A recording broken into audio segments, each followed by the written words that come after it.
Oh yeah! What's up sa mga Kalbil? Jomix Tulo here, ang may pinakamalakas na pwersa sa buong Kalawakan. At yun ang mga Kalbil. Okay, may comment si Kalbil about sa yun yan, restrict yung account ko sa Foodpanda. Hindi ako makabiyahe sa Foodpanda dahil na-fakebook ako, nadamay ako sa away magjowa. No? Yun, nawalan ako ng trabaho. Ito sabi ni Kalbil. Kalbil PR1. Pabayaan mo na lang sila, brother. Yes, mahirap mawalan ng trabaho, pero alam ng may kapal sino may mali, sino may kasalanan.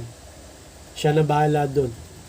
Tingin ko may reason kaya nangyari yun at may reason kaya ka nawala sa food delivery. But I wish that reason is for the better. Ingat po, brother. Ayun, salamat Carbil. Ganda ng sinabi ni Carbil, no?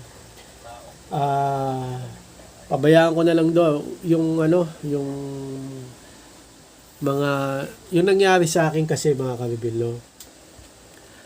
Naaway ako yung sa away magjowa, nadamay ako, no. Gumawa ng fakebook yung babae. Fakebook na order sa dati niyang karelasyon. So yung order na fakebook na yon, ako yung nagkataon nag-deliver.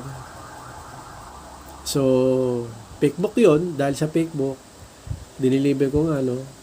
Sinabi nga dun sa location na dideliveran ko, wala na yung, yung tao na yan dito, makulit lang yung, yung babae na dating jowa niyan, laging in-orderan yung lalaki na yan, yung lalaki, pina-invite na nga yung babae na yan, kulit Masyak ako nun, paano kaya ito, na fakebook ako, yun. Nung binalik ko sa Mang Inasal kasi yung pagkain na yun. Doon na-restrict yung account ko. So, nawalan ako ng trabaho. Sabi ni Caribil, mahirap mawalan ng trabaho.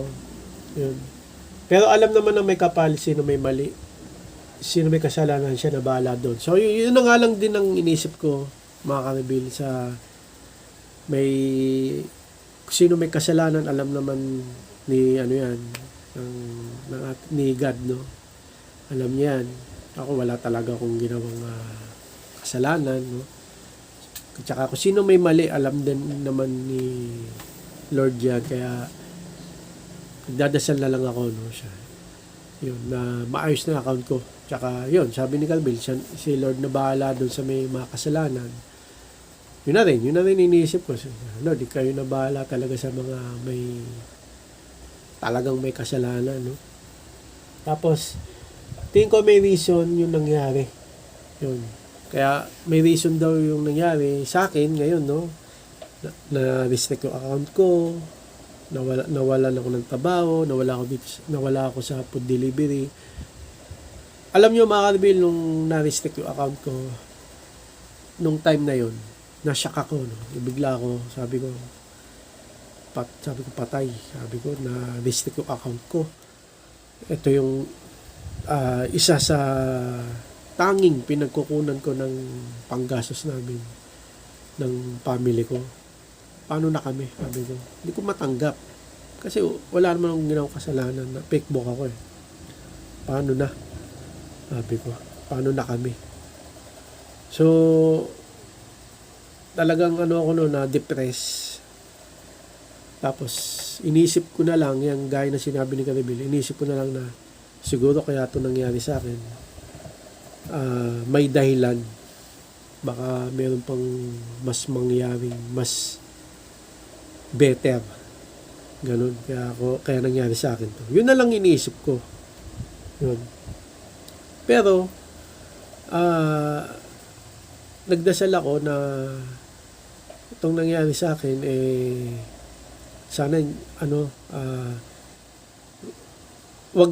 itong nangyari sa akin, no, na-restrict kasi account ko. Pinagdadasal ko lagi bago ako matulog yan, na walang mangyaring masama sa account ko sa Foodpanda. Okay, kasi diyan ako kumukuha ng panggastos namin araw-araw Sabi, pinagdadasal ko, sana po wala pong mangyari na masama sa Foodpanda account ko, ganyan. Lagi ko pinagdadasal yan. Pero, ayun, may nangyari pa rin na masama.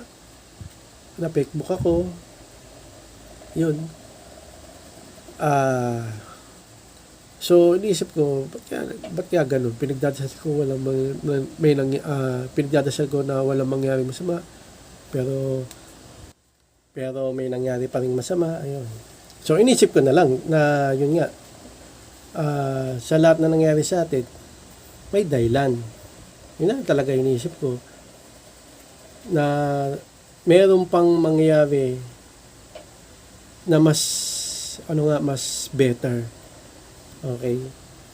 Pero ako ngayon, iniisip ko ngayon, isa lang, maayos na yung account ko sa Foodpanda para makabiyahe na ulit ako, magkaroon na ulit ako ng trabaho. Yun ang talagang iniisip ko. Nagdadasal ko, magkaroon ng caravan. Okay? Caravan, mga karibil, yun yung magtatayo ng pansamantalang office yung Foodpanda sa lugar na yun. At pupunta yung mga rider, katulad ko na may problema sa account, para mapaliwanag yung nangyari sa kanila kung bakit sila nagka-problema sa account. Katulad ko yun, sasabihin ko yung nangyari sa akin. Kaso matatagalan pa rin yung caravan kasi bare months pa at baka Pasko pa. Ayun, kaya talagang ako ngayon, lungkot talaga.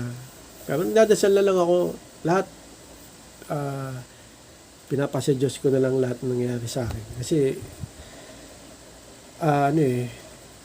nagkulang din ako dun sa soli ko ng pagkain, hindi ko nasulat yung code yun din Kaya sa susunod, pagka naayos na yung account ko, yun yung pinagdadasal ko, maayos na yung account. Hindi ko na talaga kakalimutan yun yung code. Okay. Pero, ganun pa man, talaga sinoli ko yung pagkain. Wala talaga akong ginawang kasalanan. May kulang nga lang ako na hindi nagawa. Kaya nagkaroon ako ng problema sa account. Pero yun ang sasabihin ko sa Foodpanda Caravan. Okay. Kaso hindi ko nga masusulat kasi yung code. Kasi nga yung pagkain na iligpit na Yun talaga Paano ko masusulat yung code? Yung pagkain na iligpit na. Kasi nga, mga karibil, nung binalik ko yung pagkain, sa mga inasal yun, pinakancel ko sa kanila. Kasi nga, fake book Sila nag-book nun mga inasal Kinancel na nila sila sa computer, na-cancel na. So, nung na-cancel, niligpit na nila yung pagkain. Sinira nila yung paper bag, tapos yung mga pagkain na binigay na sa ibang order. Kasi cancel Yun ang dahilan nila sa akin. Kaya ako naman, hindi ko na nasabing wag mo nang iligpit. Akala ko rin kasi mawawala na yung order sa akin. Hindi naman nawala agad Hindi talaga siya nawala. Kaya talagang napilitan akong i-report sa Foodpanda. Pero pag report ko naman sa Foodpanda, may nakausap akong agent. Yun. Ang unang ginawa ng agent, Foodpanda agent, nag-chat kami. Una niyang gagawin, tatawagan niya rin yung customer ko kung talagang hindi makontak. Kasi sabi ko nga, hindi makontak Fake book Sabi ko, sige po. Tinawagan niya yung customer. Nag-ring lang. Sabi niya, okay, hindi nga makontak talaga yung customer. Yung dun pa lang, napatunayan ka ng fake book. Sabi ko, ano po susunod gagawin? Sabi sa agent. Sabi niya, wait. Sabi ko yung vendor, yung mga inasal. Sige po. Tinawagan niya yung Foodpanda agent, tinawagan niya yung vendor, yung mga inasal. Nakausap niya yung crew. Nakausap ko rin. So, sabi ng crew, opo, nandito yung rider, fake book daw. Hindi daw, fake book. Fake book, magjowa, nag-away. Yun ang sinabi ko Kung ano sinabi doon sa location na drop na pagdi-deliver ko, scenario yun Yun ang sinabi ko, magjowa nga yun, nag-away, gumawa ng fake book yung babae para sa lalaki. Yun din sinabi nung crew na babae sa Panda agent. Okay. Tapos po, sabi nung crew, pinakancel niya sa amin yung order kasi hindi pa nawawala dun sa rider. Ganon, sabi ng Panda agent. Opo. Okay. So, syempre, hindi na makakancel ng mga inasal yun kung di ko binalik yung order, di ba? Ganun yun Syempre, kakancelin ba nila yun na nasa akin pa yung pagkain? 'Di ba? So, pagkabalik ko kasi ng pagkain, doon na nila kinancel ah, yung booking sa computer nila. So, okay. Binabala ng Foodpanda agent yung tawag sa crew. Tapos sinabi sa akin nung Foodpanda agent, pengi ako ng picture kung saan kinancel ng vendor na manginasal yung order sa kanila. Okay po, sige po. Sabi ko, ma'am, pa-picture nga ng ano, yung na-cancel yung order dyan sa computer nyo. Akin na kuya, picturean ko. Pinicturean. May hanggang ngayon nasa akin na save ko yung picture na yun. Sinend ko sa Foodpanda agent. Okay, sabi ng Foodpanda agent. Okay, kakancel ko na yung order sa'yo. Sabi ko doon sa Foodpanda agent. Okay po. Kinancel nyo na sa akin. Nawala na sa akin yung order. Kaso may nakalagay na RTB, return to vendor, na humingi ng proof, ng picture na sinoli ko yung pagkain. Kaso, yung pagkain nga, nailigpit na namang inasal. Sabi ko, pa-picture ako nung pagkain na sinoli ko. Sabi, ay, wala na, kuya, kasi nailigpit na namin. Sabi ko, ba't nyo niligpit agad? Kasi, hindi pa nga ako tapos sabi ng kuno ng babae. Hindi kuya, kasi na-cancel na sa amin kaya niligpit ko na, sabi ko, asan yung mga pagkain? Wala na, binigay ko na sa ibang order. Sabi ko, patay. Sabi ko, sige, ma'am, picturean ko na lang kayo na product nyo. Pumayag. Ayaw pa nga Pero, pinilit ko na lang. Pinicturean ko, tapos sinend ko dun sa Panda application. Pagka-send ko, yun, na-restrict na ako. Nagulat ako. Ba't ako na-restrict? Samantala nag-usap naman kami ng Foodpanda agent, maayos naman. Sabi, nag-appeal ako sa case ko. Sabi ko doon sa crew, pa-picture ulit kasi ako send ulit ako. Kasi nga, naisip ko, yung picture ko na na-send sa return to vendor ko, hindi ko na-save. Kaya sabi ko, picturean ko siya ulit. Ayaw. Sabi niya, magbabiral daw. Baka daw mag-viral siya. Sabi ko sa Panda to. Sabi nung crew, ikaw na nga magpa-picture dito. So, ibang crew yung na-picturean ko. So, doon sa appeal ko, iba ulit na crew. Ayun. Pero, sinuli ko naman talaga. May prueba naman ako na yung na conversation namin ng Foodpanda agent, tsaka yung pag-cancel ng vendor sa computer nila, may picture din ako noon.